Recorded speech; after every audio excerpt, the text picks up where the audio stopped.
Il y en a, ça peut être la colère. Il y en a, c'est la sexualité. Il y en a, c'est le jeu. Il y en a, c'est la... je sais pas.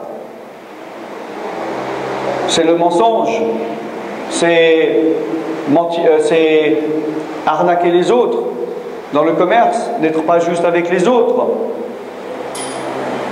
Et le diable, il ne va pas nous tenter là où il n'a aucune chance. Donc il va toujours nous tenter là où on a une faiblesse. Amen. Donc ce n'est pas Dieu qui nous tente.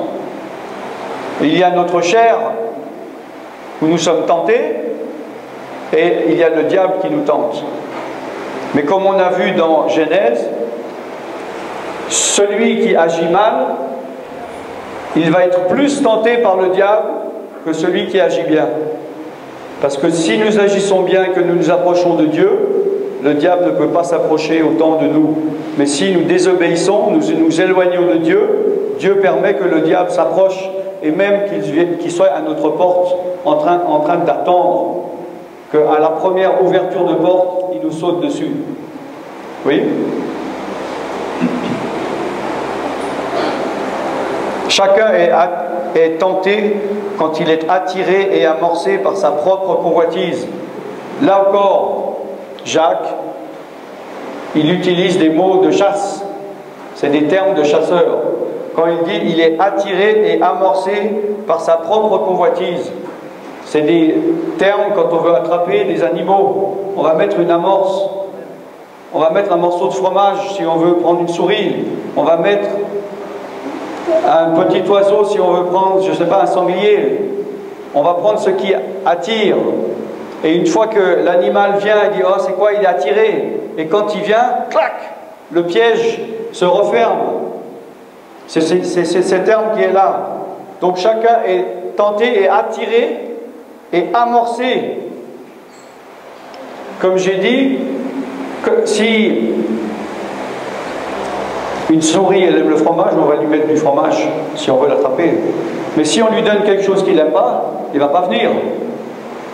Donc moi, je ne vais pas être attiré par quelque chose où je n'ai pas une faiblesse. Mais je suis attiré par ma propre convoitise. Et si je cède à cette tentation, ça enfante le péché.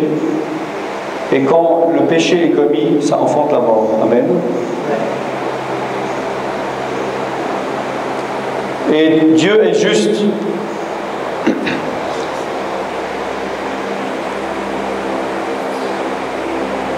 Il se peut que tu sois beaucoup tenté et tu dis, mais moi je suis trop tenté. Et je suis trop faible. Et tu peux dire, ah toi tu pêches moins que moi, parce que toi tu es fort, ou tu as moins de tentations que moi.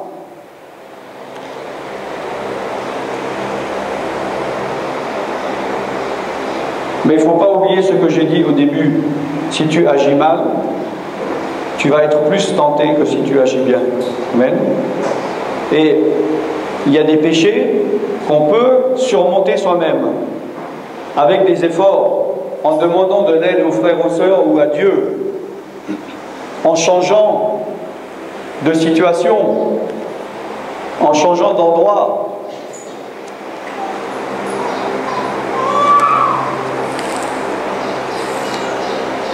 Alléluia.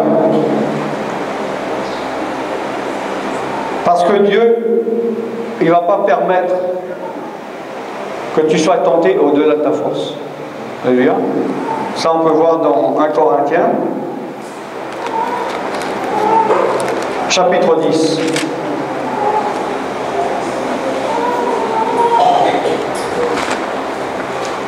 « 1 Corinthiens, chapitre 10, verset 13. « Aucune tentation qui ne vous est survenue, qui n'a été humaine. Et Dieu qui est fidèle ne permettra pas que tu sois tenté au-delà de tes forces. Mais avec la tentation, il préparera aussi le moyen d'en sortir, afin que tu puisses la supporter. » Donc il n'est pas dit que tu n'auras jamais de tentation. Il ne faut pas dire que pour vaincre le péché, il ne faut plus avoir de tentation, puisqu'on vit encore dans la chair. Mais Dieu, il ne va pas te donner une tentation à laquelle tu ne peux pas résister. Amen. Et tu ne seras pas tenté au-delà de tes forces. Mais avec la tentation, il prépare un moyen de sortir. Il y a toujours un moyen d'éviter de tomber dans la tentation. À moins que tu aies décidé de pécher. À moins que tu aies décidé de désobéir à Dieu. Et là, Dieu s'éloigne. Et comme j'ai dit tout à l'heure, le péché se couche à ta porte, prêt à attendre et à bondir. Et dès que tu entrouvres la porte, il va t'attraper à la gorge. Amen.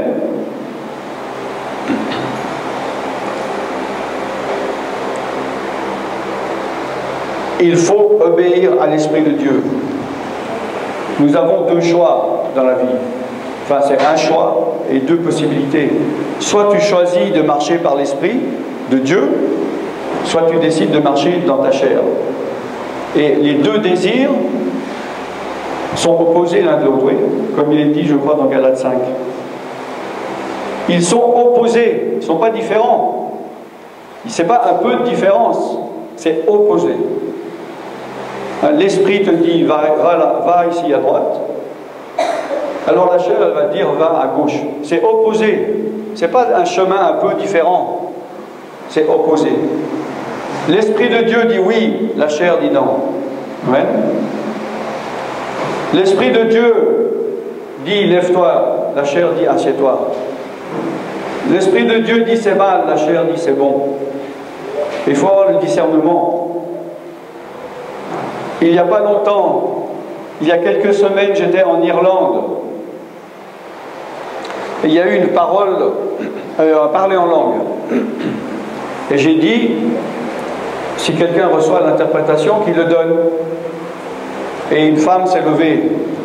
Elle a dit, je suis votre Dieu, je vous aime, je vous demande de vous lever devant moi. Je vous ordonne de vous lever devant moi.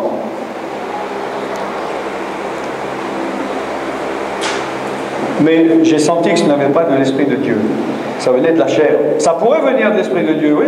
Pourquoi pas? Dieu peut dire, je suis votre Dieu, levez-vous devant moi. Mais là, ce ne venait pas de l'Esprit de Dieu. J'ai dit à la personne, enlevez le micro de cette personne, qu'elle arrête de parler.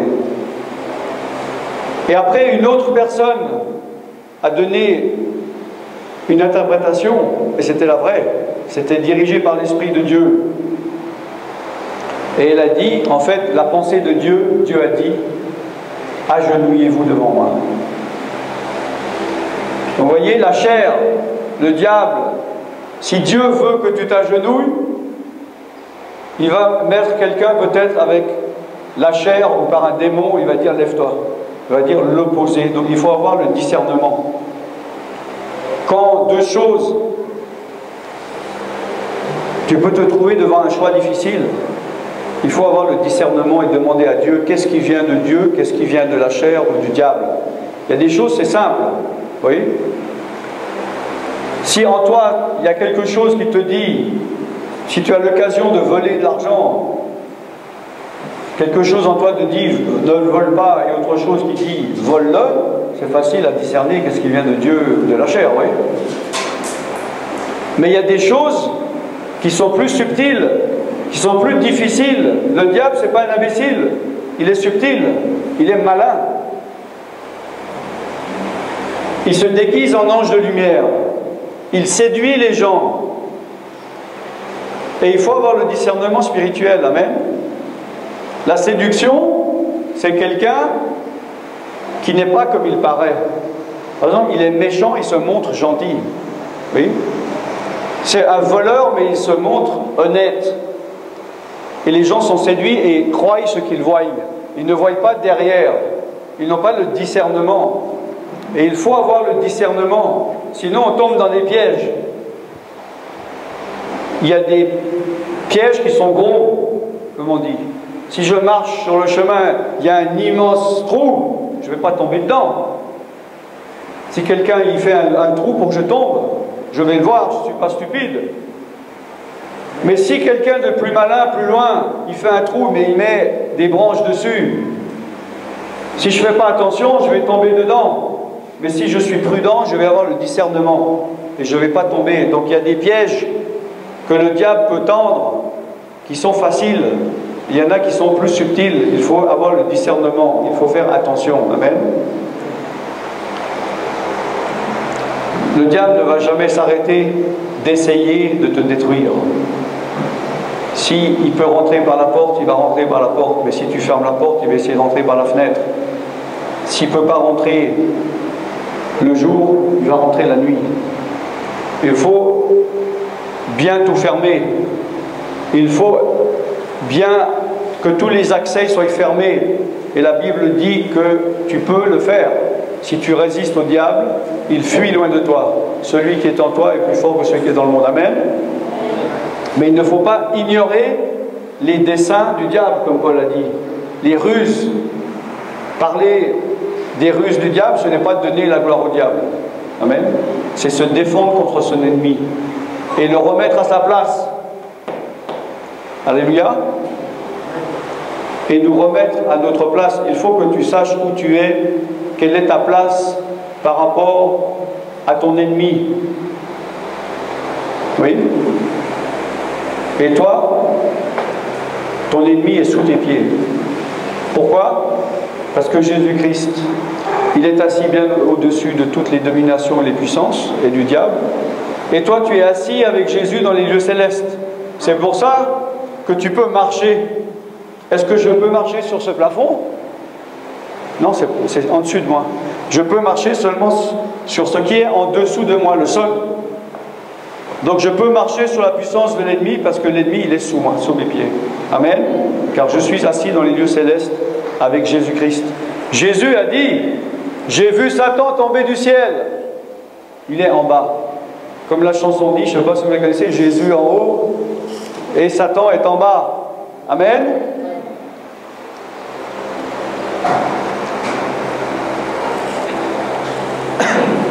Donc il faut suivre les directives de l'esprit et ne pas suivre notre chair ou les directives des démons. Et des fois c'est facile, et si ce n'est pas facile, il faut demander à Dieu le discernement. Il faut devenir intelligent. Oui, comme on est enfant, un enfant, il ne connaît pas tous les dangers, il ne se rend pas compte, on doit le protéger, mais à un moment donné, il doit devenir intelligent. Sinon, on va dire, c'est à retarder. Si à 15 ans, quelqu'un, il est comme, s'il a l'âge de 6 ans, on va dire, il y a un problème. Il n'a pas évolué. Il devrait être à un autre niveau. Et spirituellement, c'est pareil. Si ça fait une année, 5 ans, 10 ans, 15 ans que tu es chrétien, et que tu agis comme si ça faisait 3 semaines que tu étais chrétien, tu es retardé spirituellement. Tu n'as pas fait la croissance que tu aurais dû. Tu as peut-être manqué de vitamines, de nourriture. Ton cerveau n'a pas été irrigué et tu es retardé. Parce que tu n'as pas assez mangé de la parole de Dieu. Amen. Tu n'as pas assez suivi les directives du Saint-Esprit. Il ne faut pas suivre les convoitises de ta chair. Amen.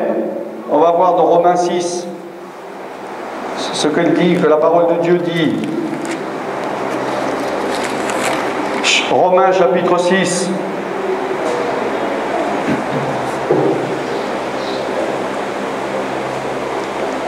Au verset 12. Que le péché ne règne pas dans ton corps mortel et n'obéis pas à ses convoitises. Amen. Ne livre pas tes membres au péché comme un instrument d'iniquité. N'obéis pas aux convoitises de ta chair. Comme j'ai dit, l'Esprit de Dieu va te dire, va à droite, et la chair dit, va à gauche. Qui obéis-tu? Si tu obéis aux convoitises de la chair et que tu vas à gauche, ça va produire un fruit qui est le fruit de la mort. Amen.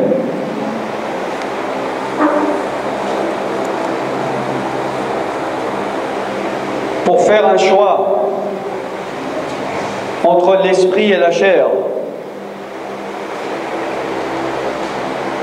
C'est comme un combat.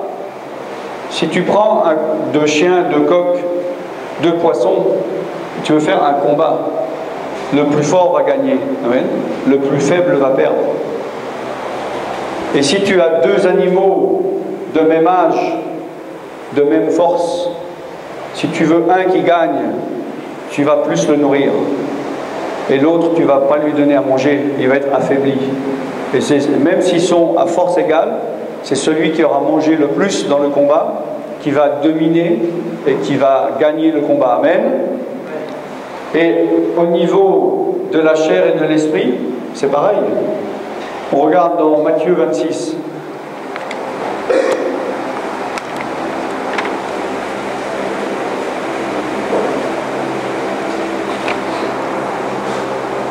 Matthieu chapitre 26, au verset 41. Jésus lui-même dit « Veille et prie, afin que tu ne tombes pas dans la tentation, car ton esprit, il est bien disposé, mais ta chair, elle est faible. » Donc ton esprit est bien disposé, mais ta chair est faible. Même Paul, il a dit dans les Romains, « Je ne fais pas le bien que j'aimerais faire, je fais le mal que j'aimerais pas faire. » C'est un combat. Comment gagner ce combat? Jésus, il a dit, pour gagner ce combat, il faut veiller et prier. Il faut solidifier, consolider, fortifier ton esprit. Amen. Si tu nourris ta chair va être plus forte. Et au moment de la tentation, tu vas dire, c'est trop fort, je ne peux pas résister à cette tentation. C'est trop fort. Qu'est-ce que je peux faire? Mon frère, lui, qui résiste, il a plus de chance que moi. Parce qu'il résiste. Non, il n'a pas plus de chance que toi. Il a nourri son esprit, plus que chasseur. Et toi, tu as nourri ta chair, plus que ton esprit. Amen. Et pour nourrir ton esprit, il faut veiller et il faut prier. Alléluia. Veiller et prier. Prier avec ton intelligence, avec ton âme, et aussi prier en esprit. Amen. Pour consolider ton esprit, il faut prier en esprit. Dans Ephésiens 6, je crois verset 17 ou 18, quand il a parlé de l'armure de Dieu, il dit priez sans cesse, priez en esprit. Oui, par l'esprit. Dans Jude, il est dit que nous édifions notre esprit, hein, quand nous prions en esprit. Il faut fortifier ton esprit. Donc le calcul est vite fait. Combien de temps passes-tu à nourrir ta chair tous les jours? Combien de temps passes-tu à nourrir ton esprit?